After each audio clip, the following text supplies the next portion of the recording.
What is up, Insaners, and welcome to our Double Game Week 31 team selection video, where we'll talk about a team for Game Week 31. Now, through this video, we'll look at the confirmed Double Game Weeks and talk about a few popular transfer moves. I'll also cover our transfer strategies and players that we are planning to bring in, and we'll finish this one with the best captaincy options for this week.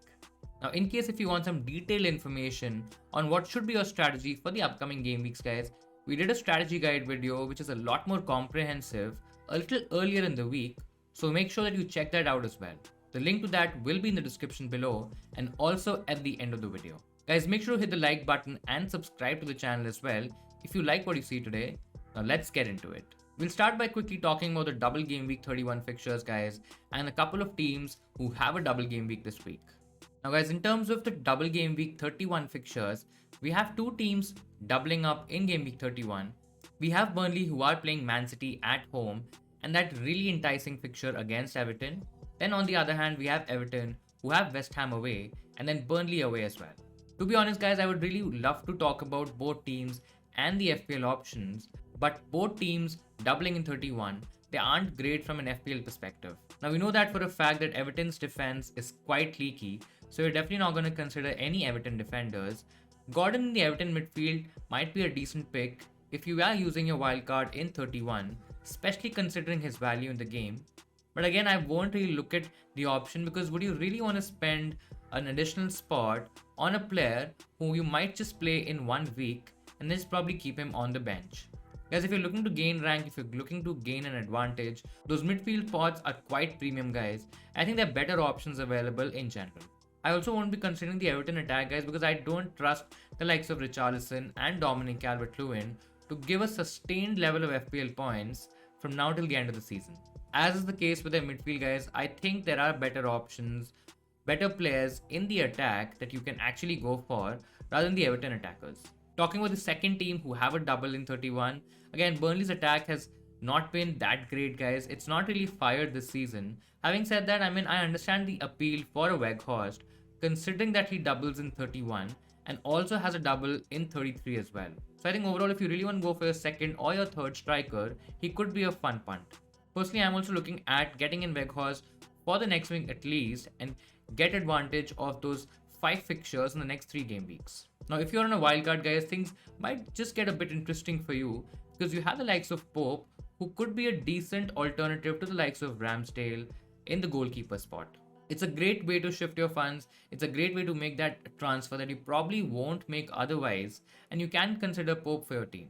Other than these two guys, I won't be really considering any other options from the Burnley team, and let's move on to our team for Game Week 31.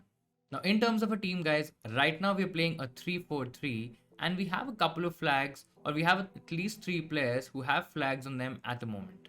Currently in goal, we have Ramsdale, guys. It's not really a huge issue for us as well, because even if Ramsdale doesn't play, we have a Sanchez, we have an option in Sanchez, who has a fixture against Norwich. And I think with Norwich especially kind of giving up in terms of their fight or their battle for relegation, I think Sanchez could even get a clean sheet in this game, guys. I know for a fact that Brighton haven't been that great. They've been losing a lot of games. They've been conceding goals as well. But I still feel Sanchez could get in a clean sheet. So we'll just keep our faith in both the keepers. We'll keep Ramsdale, hoping that he'll give us that double game week in 33, guys. And let's move on to our defenders. Now, in terms of defense, guys, we've kind of spread it around. Though we still have a double up in the Liverpool defense, we have both Robertson and Trent in our team. Currently, only Robertson is featuring in the 11 because Trent has a flag on him. Now, depending on the strategy, depending on what news we get in terms of Trent, we might just bench him or might just play him if he's considered fit. But the fixture against Watford could be really good, guys. I think there are a lot of points to be gained here. If you're trying to gain rank, I think a double up is a really powerful double up, in spite of you investing a lot of money, a lot of amount in the defense overall. I just feel Trent is the safer option out of the two. So if you just want to go safe, and if you're a little worried about effective ownership in general, just keep Trent. But with Robertson, guys, there could be an opportunity in at least holding him for the next couple of weeks. I know the appeal of probably going for a Chelsea double up, a Chelsea double in defense, though we still have the likes of Rudiger to kind of cover that Chelsea clean sheet for us. But when you talk about the likes of Reece James, guys, there is a huge amount of potential that you can get from a James, considering that he is a very explosive option. He can get in goals, he can get in assists. He's a huge magnet for bonus point potential as well. And I probably would make that move a little later, but for now, I think I'm okay in defense. Rudiger against Brentford is looking like a clean sheet. Brentford haven't really looked that strong. They can still score. There's no denying that. It's the Premier League, anything can happen. But I just feel Rudiger is a decent option and a safe pick to go for. Then we also have White against Palace, guys. He's a cheap option. He's a cheap enabler for my team. Has been for a very, very long time. And I feel with Arsenal, with the way they have been defending, with the way the defense is generally set up in games, I think there's a clean sheet in here as well. Currently, we have a problem in terms of our defenders. We have the likes of Lucas Digne, who is definitely going out because, even if he plays, even if he gets fine, I generally don't trust the Villa defense to keep in clean sheets. Plus, he has been the wrong defender to go for, guys, especially when you consider the Villa defenders. Cash was the one to go for. We went on Digne a lot earlier than the others, and I can very well say that it's not really worked.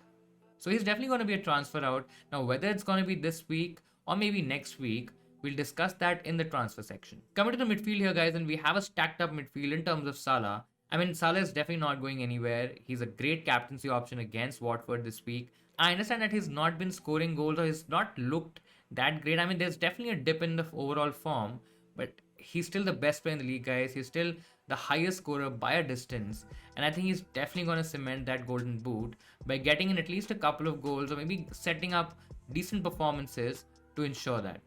Then we have a bunch of value midfield players, guys. We have the likes of Coutinho, Kulusevski, Rafinha, and Martinelli as well. Now, Coutinho against Wolves, it's not the ideal fixture. It's not the best fixture out there. Wolves are tight in defense. They know how to keep a clean sheet. And I'm just not sure in terms of whether I'm probably going to keep Coutinho long term. So he could be out this week for our team. Having Kulusevski is still kind of a cover for not having Son. It clearly backfired in game week 30, but I just feel it gives me a little bit cover in terms of having a double up in the Tottenham attack, who could still do well against an improved Newcastle defense. It's really hard, to be honest, to predict what Spurs are going to do because one week they're great, the other week they're really bad, but I still feel Kulusevski against Newcastle could be okay. I think a similar thing could also be said for the likes of Rafinha. He's such a teaser in terms of getting you those FPL points. He's great in terms of underlying stats. He's missed so many big chances. He's created a lot for his teammates as well, who have again not converted like the usual stuff. But I just feel having Rafinha against a weakened Southampton defense. Southampton's defensive numbers have really dropped off over the last few game weeks. And I think there could be a haul in there. Our fifth and the final midfielder that we have is Martinelli, guys. And I so hope that I would have probably made that Martinelli to Saka switch a lot earlier than right now, because there are a lot of FPL points, a lot of points that I've lost out on Saka. But I just feel now it doesn't really make a lot of sense, considering that we have other battles, other things to be kind of taken care of. I still feel Saka is the best option to go for. He's still the most effective attacker in terms of that Arsenal attack. But I'm probably just gonna keep him and not gonna make the switch anyway. Now, talking about the forwards, guys, we have the likes of Kane and Che Adams in our team right now. Che Adams has Leeds, who have not looked that great in defense. They still concede a lot of chances. They can concede goals. I think there could be a potential haul in there for Adams. A lot of you would have the likes of Broha, and that's absolutely fine. But I'm just a bit secure in terms of having more starts or more likelihood of a start than with Adam as compared to a Broha, for example. You would definitely ask me that is he really worth the additional money? Maybe not at this stage, but he's also a player like the likes of Coutinho, maybe even Martinelli, who we went on a lot earlier than the others. And more often than not, when he scored anything in terms of FPL, he's been on our bench. But I just have a feeling that he might score a goal against Leeds. The final option that we have is Harry Kane, guys, who again has looked decent. He's looked way improved. He looks like the older Harry Kane version for us in terms of FPL as well. He has been doing well. He has been scoring goals. He has been assisting as well. His underlines are decent. I think if you really want to keep that premium spot open for somebody like a Ronaldo, for example, who has a double game week in 33, I think that's a really, really solid plan to go for. Now, that's another thing in terms of how much can you trust Ronaldo, how much can you trust Man United to really do well, even if they have a double game week, but that's for a later game week, guys. The alternate strategy here is to probably divest some money, take out some money from the likes of Kane and pump in that money to better your midfield. We can upgrade the likes of Coutinho, Kulusevski, Rafinha to maybe your Havertz, to maybe your Chelsea, or maybe another Man City midfielder as well. But I think let's discuss that in the transfer section. So overall, I'm pretty okay in terms of our team for Game Week 31, guys. I definitely don't like the look of King still sitting on my bench. I mean, it's been so hard to get rid of him. We don't have any money in the bank, so we don't really have any room to play with here. But we're still thinking of a plan to take or at least get rid of King, maybe even downgrade him to a Cuco Fernandes, because I think that could be a decent play here. But I just feel that's an additional spot that is going waste, and I would love to get a Weghorst in my team somehow.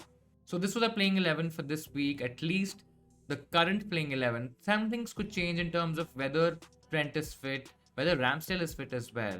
But I mean, that's more or less going to be the core structure of our team for Game Week 31. Great, now let's talk about our transfer plans, guys. What are we going to do in Game Week 31? Now, the first option is to kind of take out Che Adams. I mean, I know he's still okay. He has a game against Leeds. Let's say we take him out, we get in Weghorst for the double in 31. We take advantage of those two fixtures, and then probably we make that switch in Game Week 33. Maybe we don't even make that switch in Game Week 33, considering that Burnley would still give me a couple of games in that same game week. Now, that's definitely one option. I mean, we can just get in Weghorst, get in the additional set of fixtures, and just forget about Che Adams.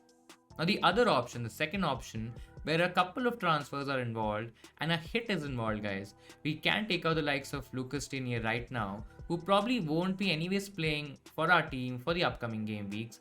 We get in the likes of Reece James. I mean, if we get confirmed news in terms of him starting or him being fit for the Chelsea fixture in 31, I think there's a good case to be made for the likes of Reece James to be added in our team for 31, guys. We can take Lucas Digne out, we can get in Reece James, but to fund that move, we would need some additional money, and we can downgrade a Coutinho to a Benrahma.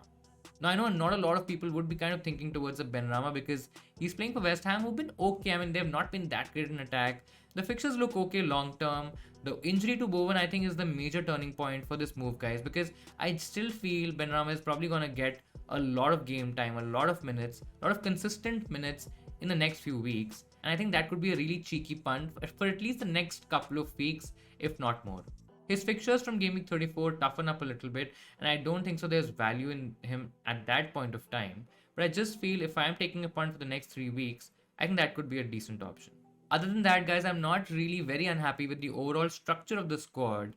Of course, there's that Kane to Ronaldo move in 33, or I can also change one of Trent or maybe Robertson. I'll probably take out Robertson and get in Cancelo, have that Man City cover, have that Man City safety net to kind of cover off the effective ownership, the points that Cancelo would be getting, and I think that's definitely going to hurt our rank.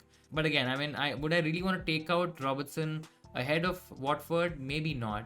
I know Cancelo could still give me points this game week, but I think that's probably a transfer a little later in the season. So for now, guys, we've not made these moves yet, but it's just my thinking in terms of what I'm planning to do with my team. What moves are you planning for Game Week 31, guys? Do let me know in the comments below. Now let's talk about captaincy for Game Week 31. I mean, let's start with the obvious pick here, guys. It's Mo Salah. He's the highest scoring player in FPL this season, guys. He has 5 attacking returns in the last 5 games. I mean, it looks okay. When we talk about Salah, it's probably even disappointing. But I just feel he's the safest option to go for with that extremely good Watford fixture.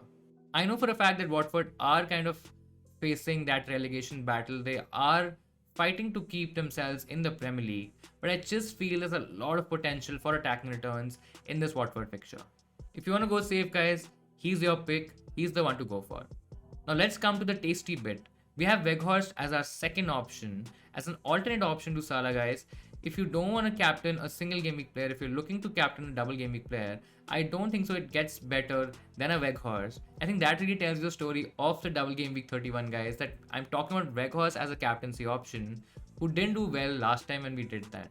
I know for a fact Man City will be tough, but then Everton is a pretty average defense at the moment, and I think there could be a goal or two for the likes of Weghorst in that fixture. I think Burnley might just do well in that game. Overall, I feel he's a great alternative if you don't want to go for Salah. Talking about some other options here as well, guys, we have the likes of Robertson. If you want to captain a defender, if you want to go for a punty captaincy option this week, and you're okay taking a bit of a risk, I mean, Robertson having the potential for clean sheets as well. He's got 7 clean sheets plus 6 assists in his last 8 starts. I think those include 4 double-digit hauls, guys. So there could be a double-digit haul for Robertson in this game as well. I think it could be really, really good. He's a great alternative if you don't want to go for the likes of Salah or even Weghorst for this game week. Some of the other options, the other alternate and differential picks that we have include single game week options in Harry Kane, guys. He's definitely looked like a completely different player in the recent weeks. Newcastle defense has improved. They're very well capable of conceding a goal, and that Son Kane partnership is clicking well at the moment. So I would not put past Kane to score a goal in this one. Now, if you want to take more risk, if you're willing to back yourself with an attacker, then you also have the likes of Kai Havertz, who went big in game week 29 and he scored 33 points in the last 2 game weeks, guys. Now, he's facing Brentford, who have only kept 2 clean sheets. I mean, 2 clean sheets in the last 17 games. So there is a potential haul for Havertz here as well. In the scenario where you don't have Havertz, guys, you probably have someone like a Benrahma in your team. And I think it's okay taking a bit of a punt at this time of the season if you are catching up. Now, Benrahma is facing Everton, who are expected to be leaky at the back, and they've conceded an average 1.5 goals per game this season, guys. Now, with Bowen most likely out, he could be a driving force for that West Ham attack. He could give you those consistent attacking returns, but for this week, he's looking like a great punt. In terms of the captaincy ranking, guys, I'd probably consider Salah the safest option, then probably Weghorst, then the punty picks of Robertson, Kane, Havertz, and Benrahma in that order. So who are you captaining for the Double Game Week 31, guys? Do let me know in the comments below. So that'll be all from my side, guys. I really hope you'll find this video helpful in setting up your final teams for Double Game Week 31. Now make sure you hit the like button if you liked our team selection video. Please consider subscribing to the channel as well, guys, if you want to follow our team throughout the season and end the season on a high. Now guys, we'll be back with the wildcard video on the deadline day, guys, so do look out for that. If you want to check out the other videos, the earlier videos, which was a strategy video, a comprehensive one, you can also check that out. All the best to all FPL managers. Enjoy your week, and I'll see you in Saners next time.